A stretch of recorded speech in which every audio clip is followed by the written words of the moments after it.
hablar del tema de visualización, pues yo creo que nace de un talento, pienso yo, pero también impulsado por la parte de mi tío, que es mi tío Enrique Pardo, el hermano de mi papá, Jorge Pardo, que eran los que nos entrenaban cuando éramos chicos. Y nos hablaba ya mi tío en charlas para todos los niños, jóvenes que éramos, y nos decía, de todos ustedes, solo un jugador va a llegar a primera división.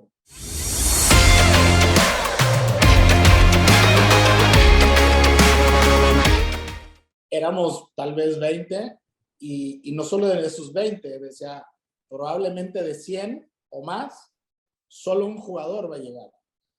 Y ya en ese entonces yo pensaba dentro de mí, ese uno voy a ser yo, pero de interna, ¿no?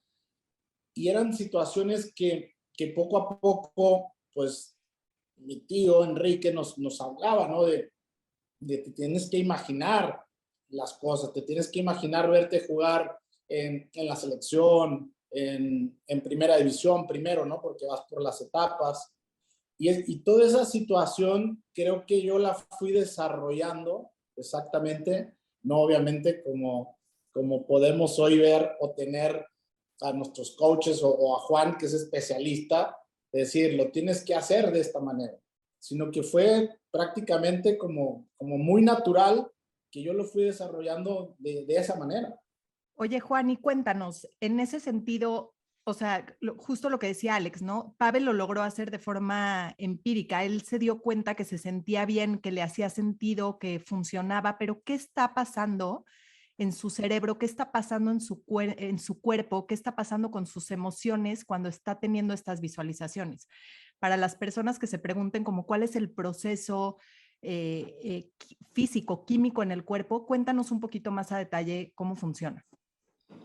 Lo que está detrás de la visualización es muy interesante y pocas personas, bueno, ahora hay más información, pero pocas personas se ponen a investigar realmente en el ámbito de deporte, empresarial o personal, por qué funciona, porque todas las personas, todos los seres humanos tenemos la capacidad inherente de visualizar. Como contaba Pavel, lo hacía de manera intuitiva y muchos lo hicimos de manera intuitiva sin tener experimentos científicos que lo avalen, estudios del cerebro. Hoy se sabe, hace muchos años, con investigaciones científicas, mapeos cerebrales, electroencefalogramas, muestras de sangre, cómo cambian también las hormonas en tu cuerpo. Cuando tú visualizas, para la gente que capaz nunca escuchó qué es visualizar, es sostener una imagen mental clara de tu sueño, de tu deseo, de tu anhelo. Y al mismo tiempo sentir el sentimiento de que eso ya se cumplió, el asumir el sentimiento del deseo cumplido. Quiere decir, me siento feliz porque esa imagen que estoy viendo a futuro, que todavía no ocurrió, siento que ya pasó. Entonces, eso es lo poderoso de la visualización. No solo la imagen mental, soñar en grande con las imágenes, la película positiva que tú quieres lograr, pero la clave es el sentimiento de que eso ya ocurrió. Y la mente racional, sobre todo en Occidente, tenemos una mente muy lógica que quiere controlar todo, te va a decir, no, pero eso no pasó, eso es una imaginería, estás soñando despierto. Va a molestar esa vocecita interna y tú tienes que sostener esa imagen diciendo, sí, ya sé que todavía no pasó, pero si yo sostengo esa imagen y siento que agradecimiento, por ejemplo, alegría anticipada de que eso va a ocurrir, el cerebro se lo cree y se cree que eso ya está sucediendo ahora. Eso es lo interesante de la peculiaridad que tiene nuestro cerebro. No distingue lo que piensas de lo que está sucediendo en verdad. El cerebro no sabe qué estás pensando, cree que eso está pasando. Entonces se lo cree y genera la química de felicidad en nuestra sangre y al cabo de unos minutos, 3 minutos, 5 minutos, no tienes que estar una hora, te empiezas a sentir bien, entusiasmado, contento por haber hecho una visualización positiva de un futuro posible. Eso es Oye, Juan, perdón que te lo más interrumpa, importante. pero ¿esto pasaría también del otro lado? O sea, si yo Claro. tengo pensamientos de miedo, del Sí. peor escenario, ¿qué pasa en la química de mi cuerpo? Exacto, pasa para los dos polos, bueno y malo. Si piensas en escenarios catastróficos, que es lo que le sucede a las personas con miedo y ansiedad, de posibilidades negativas que van a pasar en tu vida, ¿Qué pasa? El cerebro también se lo cree y dice, ok, eso está pasando ahora, eso negativo está pasando ahora, no sabe que estás pensando acerca de eso, cree que está sucediendo el peligro ahora. ¿Qué hace? En vez de hormonas de felicidad, genera hormonas de estrés. Cortisol, adrenalina, noradrenalina y muchas más, que las envía rápidamente a la sangre para que te prepares para el peligro. Lucha, huida, se llama ese mecanismo que se dispara, es un mecanismo de supervivencia que te prepara para luchar contra los leones, contra los agresores o huir por tu vida, correr muy rápido, con todo una sintomatología inmediata, simultánea de taquicardia, sudoración, mareo, confusión, visión borrosa, te pones pálido de miedo, un montón de síntomas que te están preparando para pelear y huir. Y tal vez lo disparó un pensamiento catastrófico a eso. Eso es lo que le pasa a la gente con ataque de pánico, por ejemplo, no se da cuenta que está pensando negativo, hiperventila y empieza a tener sensaciones físicas que parecen un infarto. Entonces funciona para los dos lados, como decías. Piensas en negativo, el cuerpo se prepara para lo peligroso. Piensas en esos sueños y anhelos que quieres lograr, cree que está pasando y libera química de felicidad.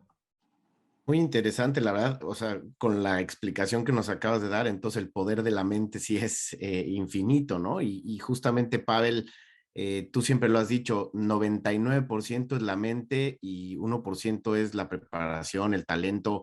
Platícanos un poquito sobre lo que acaba de platicar Juan Lucas, cómo tú, digamos, te preparabas, ¿no? Porque hablas mucho de que visualizabas contra quién ibas a jugar y cómo era tu proceso, ahora sí que, como decía Juan Lucas, intuitivo en ese momento para poder lograr lo que lograste y hasta dónde llegaste.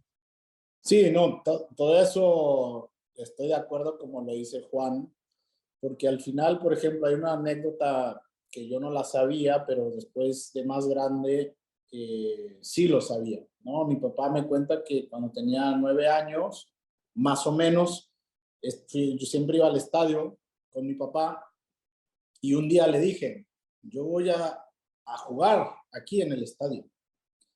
Y mi papá fue como que, ok, está bien. O sea, eso me lo contó hace poco, ¿no? No lo sabía. Pero ya de más grande, a los 12 años, sí iba al estadio y yo decía, aquí voy a jugar. Y hoy esta gente que está aquí sentada van a venirme a verme a jugar.